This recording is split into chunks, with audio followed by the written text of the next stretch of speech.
just joined us, you're watching the news at 10 on Channels Television, coming to you live from Lagos. All right, now to discuss what transpired on the floor of the National Assembly today, I'm now being joined on the news at 10 by a senior advocate of Nigeria, Mr. Robert Clark, and he joins me via Skype. Thanks so much for joining us on the news at 10. Well, let's look at what happened. It is always my pleasure to be here. Indeed, thank you so much. Let's look at how all this happened. While the APC senators and some of the leadership of the party were waiting, in Abuja for a meeting with the president, Senator Saraki was elected. Is this indeed the treachery that the party leadership is talking about? Do you see it as that? Well, I must confess that today is the saddest day I've ever, seen in the history of the political history of Nigeria. What happened today is the highest form of treachery. And I am not flying a kite, but I can assure you that what transpired in the Senate today does not conform with the rules of the Senate in the election of its principal officers. The people who conducted the election, knowing fully well that they were disenfranchising 50% of the members, decided to rely on the rules that says a quorum can be formed with so much members. But has the Senate today begun as a Senate? No. That rule that they rely upon is a rule when the Senate, in its normal duties. But do you think that was what the president was talking about when he said that it was somewhat, if you can hear me, when the president said that what happened was somewhat constitutional, is that what you're trying to say, that perhaps that's what he meant by somewhat? I'm not flying a kite, but it is not constitutional. The Senate, at the time the election was being held, has not been constituted. Members have not been sworn in. No officer has been elected. So what is the Senate quorum they are relying upon? That Senate quorum does not exist. So what they have done today is void ab initio. They have disenfranchised 51 members of the Senate, and constitutionally, they cannot do that. By the kangaroo method, they have done. So do you align with what the APC is saying then, that this is indiscipline and that sanctions will be put in place for those who they call, who have not aligned with what the party has asked for? You see, it seems politicians in Nigeria have not learned a lesson. Let us take away Mr. President Buhari. The impression I'm now gaining is that the APC and the PDP are one and the same cup of tea. Because how would you imagine that somebody who could not get the majority support of his peers in his party will now go behind and in a manner surreptitiously to be able to gain his own, position of a Senate president, sell out his party? What Saraki has done today is selling out the party. How does he want now to sell the most of the promises the party made during election, in which he was also a member? If the party wants to reform now, they have to now call the PDP and start begging them. What do you say for those who say this is actually good? They do not learn their lessons. This happened with the PDP in 1999. When the Senate, the first Senate was to start, the same scenario played itself. Okadibo was to have been named as the president of the Senate, and Nwobodo asked that Evans Nwerem should come in, and Nwerem did not last 9 months. I can't see Saraki last for 9 months, because the way and manner he has taken the second post in this country gives room, for us to suspect his integrity. Well, the president has said that he's willing to work with those who have emerged, and a lot of people thought he would intervene, and that is why that meeting was supposed to happen in the morning. It didn't happen. Do you think he should have done so, and do you think he's well in line saying that he's willing to work with who has emerged? Well, he's very well in line. You see, under the law, there is a presumption of regularity attached to whatever government does. Now, what has happened has happened. And it is this blatant attitude of us Nigerians, let me do it and let them go to court and I'll damn it. That is what is happening.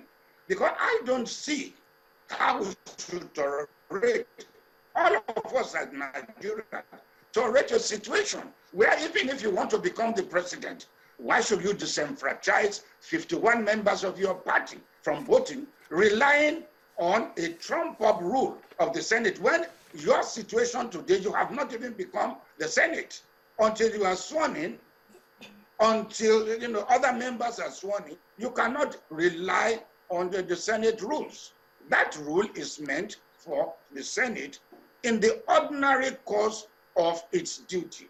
Today is an election day where the law says the majority will have its say. Do we say today that the majority has its way? No. The party should fight it. All right, thank you so much, Senior Advocate of Nigeria, Mr. Robert Clark, for sharing your thoughts with us here on the News at 10. Thank you very much. Always my pleasure. We move on now. The President has expressed his willingness, as I said, to work with the newly elected leadership of the National Assembly. President Muhammadu Buhari's Special Advisor on Media and Publicity, Mr. Femi Adesina, said the President would have preferred that the process of electing the leaders as initiated by the All Progressives Congress had been followed. However, the President is of the view that a constitutional process has somewhat been followed. The statement adds, President Buhari has said in an earlier statement that he did not have any preferred candidates for the Senate and the House of Representatives and that he was willing to work with whoever the lawmakers elected. That sentiment still stands. End of quote. The President called on all the elected representatives of the people to focus on the enormous task of bringing enduring positive change to the lives of Nigerians.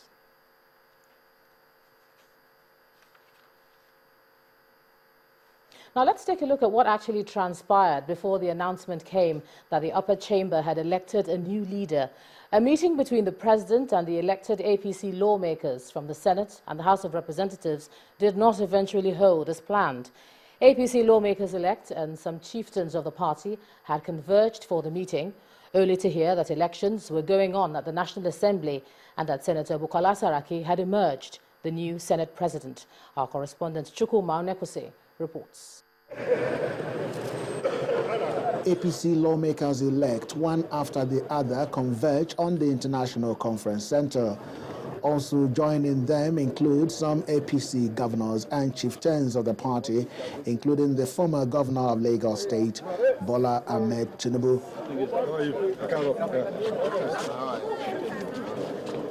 They are here to honor the invitation by the party that President Buhari is to meet with them to broker peace between the different factions in the tussle over the leadership of the 8th National Assembly.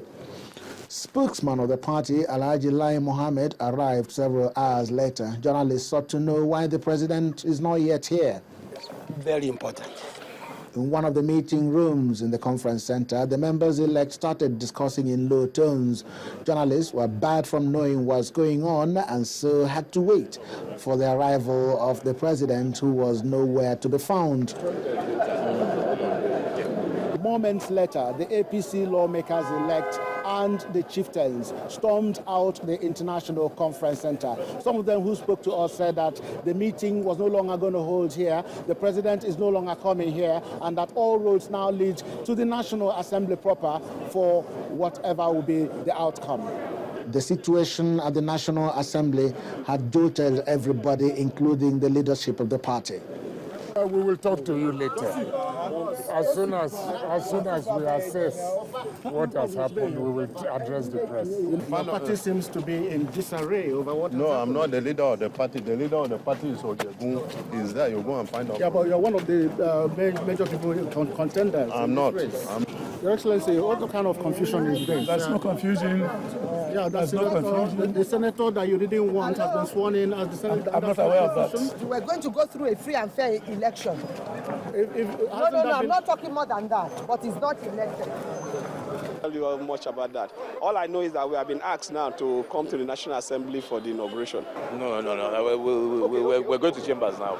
All roads lead to the National Assembly for whatever will be the outcome of the meeting. Chukwuma Onwekusi, Channels Television News. Meanwhile, the All Progressives Congress has described the emergence of Senator Bukola Saraki and Honorable Yakubu Dogara as totally unacceptable and the highest level of indiscipline and treachery. A statement by the National Publicity Secretary of the party, Alhaji Lai Mohammed, indicates that the APC leadership is meeting in a bid to re-establish discipline in the party and to impose the necessary sanctions on all those involved in what the party has described as an act of betrayal. According to the APC quote, the party is supreme and its interest is superior to that of its individual members. There can be no higher level of treachery, disloyalty and insincerity within the party, end of quote. In the meantime, the APC has asked all its loyal senators-elect to report to the Senate chamber to be sworn in order to discharge their constitutional duties.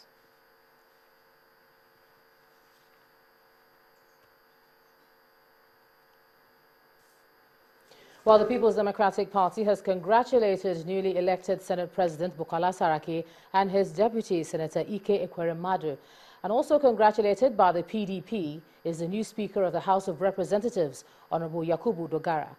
According to the opposition party, their election underscores the fact that no section of the country should be neglected on national issues.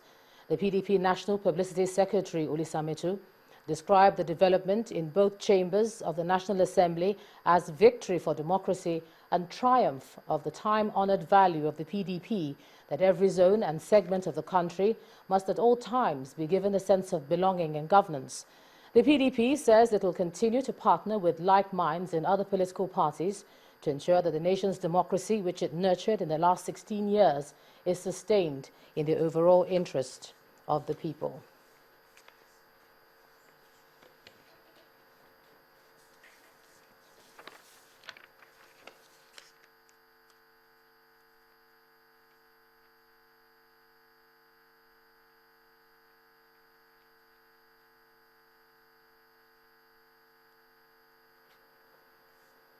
Well, let's take another look now at the election of the Speaker of the House of Representatives, Mr. Yakubu Dogara, emerging as the 8th Speaker of the lower chamber of the National Assembly. Honorable Dogara, who contested against Honorable Femi Gbajabiamila, won by 182 votes against Mr. Gbajabiamila's 174.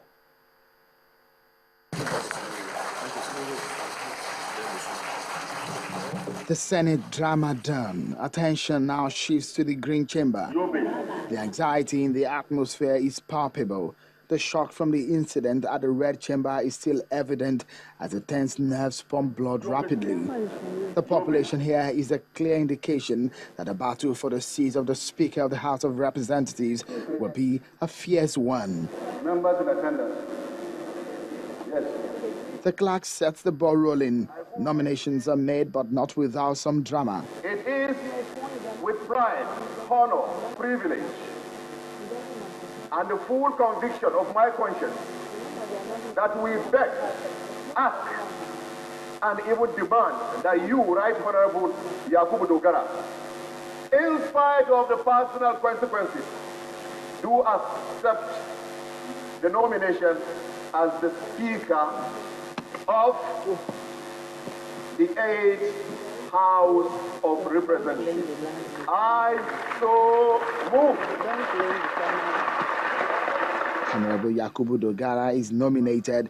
Elected. I'm Yakubu Dogara. I represent Ogoro Kapabula Federal Constituency of Bauchi State. I rise to accept my nomination to take the chair as the Speaker of the 8th House of Representatives. I so accept.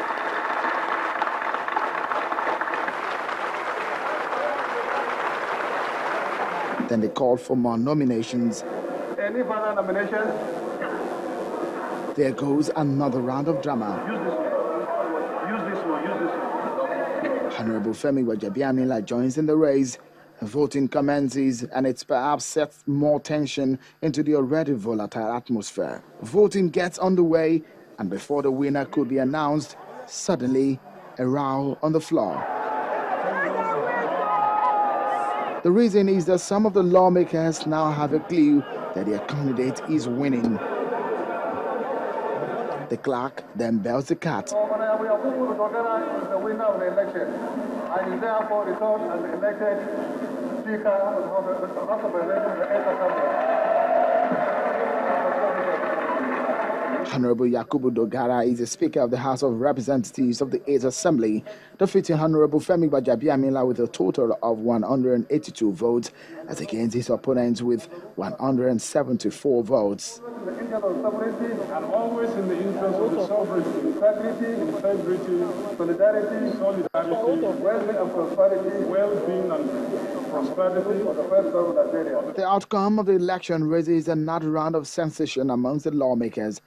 Mixed feeling in the hallowed chamber as the man who is now the first amongst the equals of the Green Chamber exchanged pleasantries with his colleagues.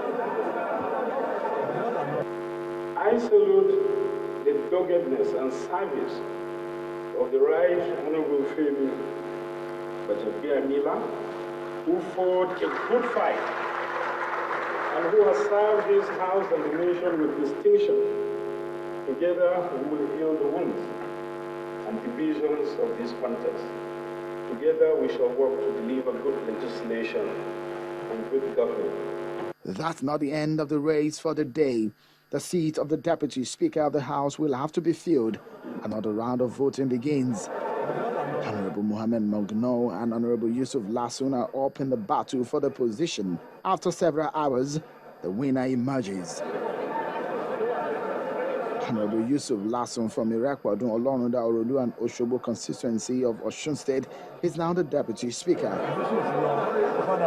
The die is cast and the new life of the Nigerian National Assembly is birthed. As work resumes, how the arms of government will work together harmoniously will be a task that must be pursued vigorously to achieve the best for Nigerians. And that I will preserve, protect, and defend the Constitution. That is at least part of what these lawmakers have sworn to do. Sheung Wakimbaloye, reporting for Channels Television News. Still ahead on the news at 10, we'll have more reactions to today's proceedings on the floor of the House, but also we'll have the federal government commencing youth training program for Operation Light Up Rural Nigeria, and that will be on the side of business. To join us.